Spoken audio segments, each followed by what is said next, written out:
अमरीकी सदर टैरिफ से मुतालिक एग्जीक्यूटिव ऑर्डर जारी कर दिया। सीनियर अमरीकी हुकाम के मुताबिक चीन पर अमरीकी टैरिफ से मुतालिक हतमी फैसला नहीं हुआ। भारत से इख्तलाफात सिर्फ तजारती नहीं, जोग्राफियाई सियासत पर मबनी भी हैं। हमें ब्रिक्स में शमूलियत और रूस के साथ ताल्लुकात पर तहफ़्फ़ुज़ात हैं। ये इख्तलाफात रातों रात हल नहीं हो सकते। महंगाई की चौकी में पिसे आवाम के लिए खुशखबरी। पेट्रोल की फी लीटर कीमत में 7 रुपये 54 पैसे की बड़ी कमी। नई कीमत 264 रुपये 61 पैसे फी लीटर हो गई। हाई स्पीड डीजल 1 रुपया 48 पैसे महंगा। नई कीमत 285 रुपये 83 पैसे फी लीटर मुकर्रर।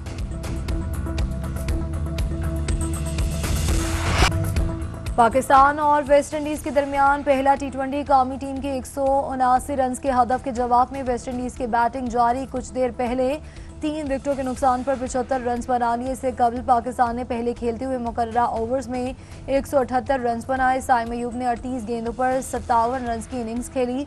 फखर जमान ने 27 और हसन नवाज ने 24 रन बनाए। फहीम अशरफ 16 और साहिबजादा फरहान 14 और कप्तान सलमान अली आगा 11 रन बना सके।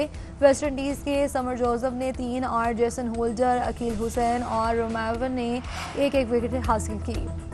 फैसलाबाद की इंसदादी दहशतगर्दी का बड़ा फैसला। 9 मई को जलाओ घेराव समेत 3 मुकदमात में 196 मुलजिमान को सजाएं सुना दी। कौमी असम्बली में opposition leader Umar Ayub, senate में कायदे हिस्ब इख्तलाफ। शिबली फराज, साहिबजादा, हामिद रजा और जरताज गुल को 10-10 साल कैद। सजा पाने वालों में 6 अरकान कौमी असम्बली, 3 अरकान पंजाब असम्बली और 1 सैनेटर शामिल। थाना गुलाम मोहम्मद आबाद के 1 और थाना सिविल लाइन में दर्ज 2 मुकदमात में मजमूई तौर पर अदालत ने 196 मुलजिमान को 10-10 साल कैद की सजाएं सुनाई और 88 मुलजिमान को बरी कर दिया। जरताज गुल, शिबली फराज, उमर अयूब, शेख रशीद के भतीजे शेख राशिद शफीक और कंवल शोजब को तीनों मुकदमात में सजाए। राय हसन नवाज, अहमद चट्ठा, राय हैदर खरल, चौधरी बिलाल एजाज और सरदार अजीमुल्ला और जुनेद अफजल शाही को भी कैद का हुक्म। फवाद चौधरी, खयाल कासरू और जैम कुरैशी को बरी कर दिया। बानी पीटीआई अली अमीन गंडापुर, शाह महमूद कुरैशी समेत कई रहनुमाओं का चालान मुरतब न होने पर ट्रायल न हो सका। पाकिस्तान तहरीक इंसाफ ने अदालती फैसले मुस्तरद कर दिए। सजाएं हाई कोर्ट में चैलेंज करने का ऐलान। मीडिया से गुफ्तगू करते हुए पार्टी चेयरमैन बैरिस्टर गौहर बोले कि ऐवान में वापस जाना है या बाइकआउट करना है, इसका फैसला बानी करेंगे। आइंदा के लाहे अमल का जल्द ऐलान करेंगे। इन फैसलों से जमहूरियत डीरेल हो जाएगी। पीटीआई को पार्लियामान से निकाला जा रहा है। कोई तो है जो सिस्टम को लपेटना चाहता है। इलेक्शन कमीशन घंटों के हिसाब से लोग नाअहल कर रहा है। 3 दिन में 3 सजाएं हुई और 45 साल की सजा सुनाई गई।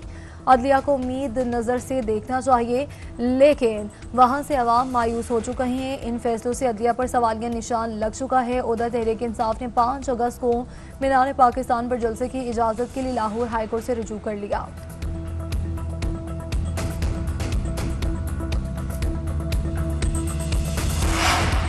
इस्लामाबाद में 26 नवंबर के एहतजाज के केसेस। इस्लामाबाद की एटीसी ने 50 पीटीआई रहनुमाओं के वारंट गिरफ्तारी जारी कर दिए। मुल्जिमान में आरिफ अलवी, अब्दुल कयूम नियाजी, शिबली फराज, फैसल जावेद, सलमान अकरम राजा शामिल। राउफ हसन, मुराद सईद, उमर अमीन गंडापुर, असद कैसर, हमाद अजहर, आतिफ खान के भी वारंट जारी। शुएब शाहीन, आजम खान सबाती, उमर अयूब, साहिबजादा, हामिद रजा के वारंट गिरफ्तारी भी जारी।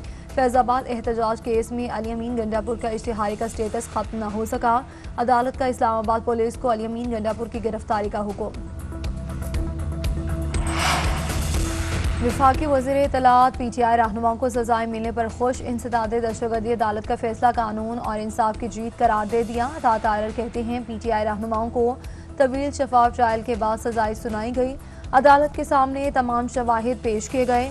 9 मई तारीख का सियातरीन दिन था। तमाम वाक़यात के मास्टरमाइंड बानी पीटीआई हैं, जिनके नाकाबिले तरदीद शवाहिद भी मौजूद हैं। अब आइंदा कोई भी ऐसी घिनौनी हरकत की जुर्रत नहीं करेगा।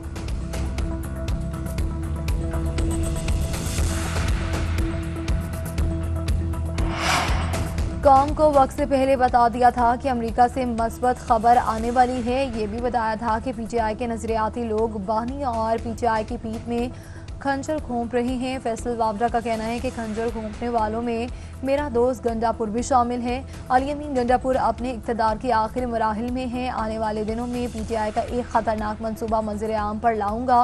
पीटीआई को मजीद अरशद शरीफ जैसा खेल नहीं खेलने दूंगा।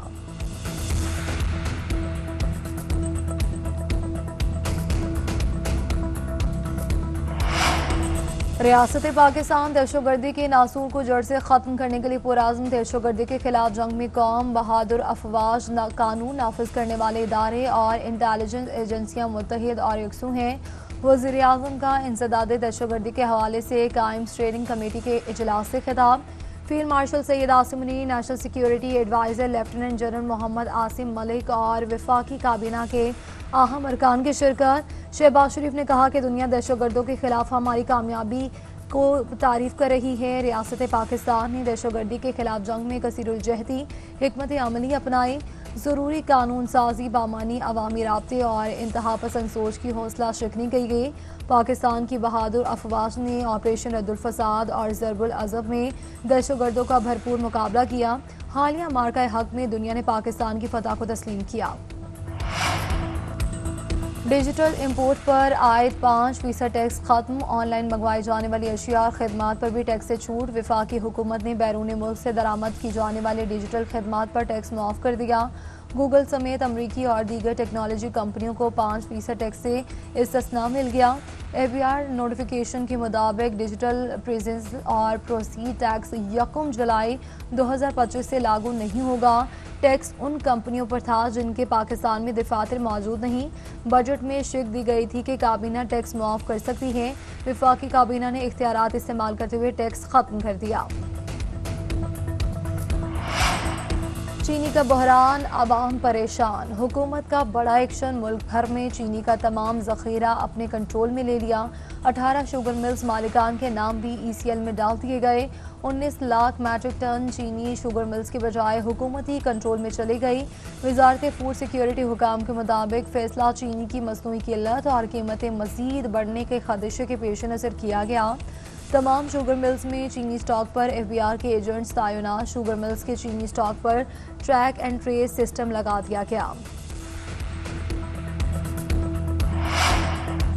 शुगर मिल्स एसोसिएशन ने चीनी सप्लाई मुतासर होने का मलबा हुकूमत पर डाल दिया। कहते हैं कि हुकूमती इंतजामी इकदाम की वजह से सप्लाई चेन मुतासर हुई थी। बेहतरी आने पर चीनी की सप्लाई मामूल के मुताबिक जारी है। तमाम मिलें 165 रुपये फ़ी किलो एक्समिल रेट पर चीनी फराहम कर रही है। मिलों का ताल्लुक सिर्फ एक्समिल कीमतों तक होता है। चीनी की रिटेल कीमत का तयन अमूमन मार्केट फोर्सेस करती हैं, मगर अब हुकूमत कर रही है। डीलर सट्टा माफिया अपने मकासद के तहत चीनी की मसनूई किल्लत का तासुर दे रहे हैं। उधर कराची की रिटेल दुकानों के बाद होलसेल मार्केट में भी चीनी की फरोख्त बंद।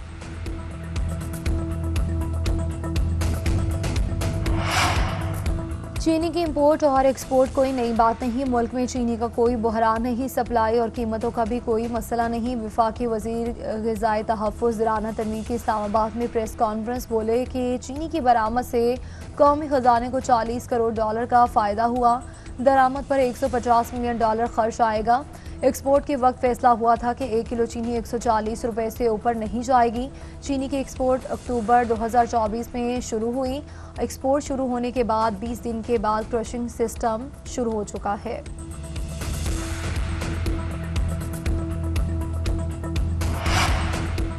इस्लामाबाद, पंजाब, खैबर पख्तूनख्वा, बलूचिस्तान और कश्मीर में बारिश की पेशगोई।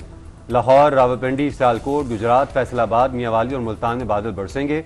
पेशावर, स्वात, चित्राल, हरिपुर, कोहाट, लकी मरवत और सवाबी में भी बारिश का इम्कान। स्वात, शांगला, एबटाबाद, मानसेरा और हंगू के बरसाती नालों में तुग़यानी का खतरा। गिलगित बल्तिस्तान, कश्मीर, मरी और गलियात में भी लैंडस्लाइडिंग का खदशा। महकमा मौसमियात ने अलर्ट जारी कर दिया।